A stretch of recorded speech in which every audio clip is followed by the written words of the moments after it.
Hi കൂട്ടുകാരെ, എല്ലാവർക്കും സുഖമല്ലേ? അപ്പോൾ നമ്മളിന്നിവിടെ സ്പെഷ്യലായിട്ട് വാഴക്കുഴപ്പനാണ് ഉണ്ടാക്കാൻ പോകുന്നത്. അപ്പോൾ ഇതുപോലെ വാഴക്കുഴപ്പനൊക്കെ നന്നായിട്ട് മുറിച്ചെടുക്കുന്നുണ്ട്. ഇതുപോലെ കൊത്തി കൊത്തി കൊടുത്തിട്ട് ചെറുതാക്കിയിട്ടാണ് മുറിച്ചെടുക്കുന്നത്. ഇത് മുറിക്ക് മുന്നേ തന്നെ കഴുകുകയാണ് ചെയ്യുന്നത്, മുറിച്ച ശേഷം കഴുകാറില്ല. അപ്പം മുറിക്ക് മുന്നേ നന്നായിട്ട് വൃത്തിയാക്കി കഴുകിയ ശേഷം മുറിച്ചെടുക്കുക. അപ്പോൾ എല്ലാം ഇതുപോലെ മുറിച്ചെടുത്തിട്ടുണ്ട്. ഇനി കയ്യിലേക്ക് കുറച്ച് എണ്ണയാക്കി കൊടുത്തിട്ട് ഇതുപോലെ നന്നായിട്ടൊന്ന് മിക്സ് ചെയ്ത് കൊടുക്കാം. ഇങ്ങനെ ചെയ്യുന്ന സമയത്ത് അതിൽ ചെറുതായിട്ടുള്ള നാരും കറിയൊക്കെ നമ്മുടെ കയ്യിൽ പിടിക്കും. അപ്പോൾ അതെടുത്ത് മാറ്റിയ ശേഷം ഒരു പാൻ വെച്ചിട്ട് അതിലേക്ക് ആവശ്യത്തിന് എണ്ണ ഒഴിച്ച് കൊടുക്കുക. എണ്ണ നന്നായിട്ടൊന്ന് ചൂടായി വരുന്ന സമയത്ത് കുറച്ച് കടുകിട്ട് അതൊന്ന് പൊട്ടിയ ശേഷം അതിലേക്ക് ചുവന്ന മുളകും കറിവേപ്പിലയും ഇട്ടിട്ട് നന്നായിട്ടൊന്ന് മൂപ്പിച്ചെടുക്കാം. ഇതിലേക്ക് നേരത്തെ മുറിച്ച് വെച്ച വാഴക്കുഴപ്പനെല്ലാം ഇട്ട് കൊടുക്കാം. എന്നിട്ട് പാകത്തിന് ഉപ്പ് കൂടി ചേർത്ത് കൊടുത്ത ശേഷം നന്നായിട്ടൊന്ന് ഇളക്കി യോജിപ്പിച്ച ശേഷം അടച്ച് വെച്ചിട്ടൊന്ന് വേവിച്ചെടുക്കാം.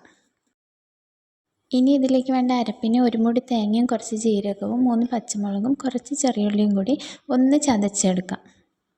അതവിടെ മാറ്റി വയ്ക്കാം. ഇനി നേരത്തെ അടച്ച് വെച്ചിരുന്ന വാഴക്കുഴപ്പൻ ഇവിടെ വെന്തിട്ടുണ്ട്. ഇനി അത് നന്നായിട്ടൊന്ന് ഇളക്കി കൊടുത്ത ശേഷം അതിലേക്ക് കുറച്ച് മഞ്ഞൾപ്പൊടി, ഒരു 1/2 സ്പൂൺ മഞ്ഞൾപ്പൊടി ചേർത്ത് കൊടുത്തിട്ട് നന്നായിട്ടൊന്ന് ഇളക്കി കൊടുക്കാം. ഇതിലേക്ക് വേവിച്ച് വെച്ച കുറച്ച് ചെറുപയർ ചേർത്ത് കൊടുക്കുന്നുണ്ട്. ഒരുപാട് വെന്തുടയാനൊന്നും പാടില്ല ചെറുപയർ. ആവശ്യത്തിന് വേവായത് ഇതിലേക്ക് ചേർത്ത് കൊടുത്തിട്ട് നന്നായിട്ടൊന്ന് മിക്സ് ചെയ്ത് കൊടുക്കാം. നന്നായിട്ടൊന്ന് മിക്സ് ചെയ്ത ശേഷം ഒന്ന് അടച്ച് വെച്ചിട്ട് ഒരു 5 മിനിറ്റ് അടച്ച് വെച്ച് വേവിക്കാം. അപ്പോൾ 5 മിനിറ്റ് അടച്ച് വെച്ച് വേവിച്ചിട്ട് ഇതുപോലെയാണ് ആയിട്ടുള്ളത്. ഇനി അതിൻ്റെ മുകളിലേക്ക് ഇതൊന്ന് മിക്സ് ചെയ്ത ശേഷം അതിൻ്റെ മുകളിലേക്ക് നമ്മൾ നേരത്തെ ചതച്ച് വെച്ച തേങ്ങ കൂടി ചേർത്ത് കൊടുക്കുന്നുണ്ട്. എന്നിട്ടൊന്ന് പ്രസ് ചെയ്ത ശേഷം അതുകൂടി ഒരു 2 മിനിറ്റ് അടച്ച് വെച്ചിട്ട് വേവിച്ചെടുക്കാം.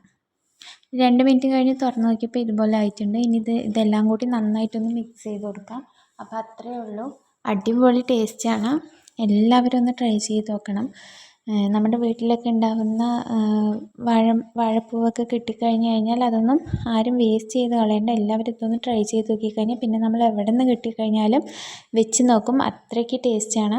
അപ്പോൾ എല്ലാവരും ഒന്ന് ട്രൈ ചെയ്ത് നോക്കണം. എൻ്റെ വീഡിയോസ് ഇഷ്ടപ്പെട്ടാൽ ലൈക്ക് ചെയ്യാനും ഷെയർ ചെയ്യാനും സബ്സ്ക്രൈബ് ചെയ്യാനും മറക്കരുതേ.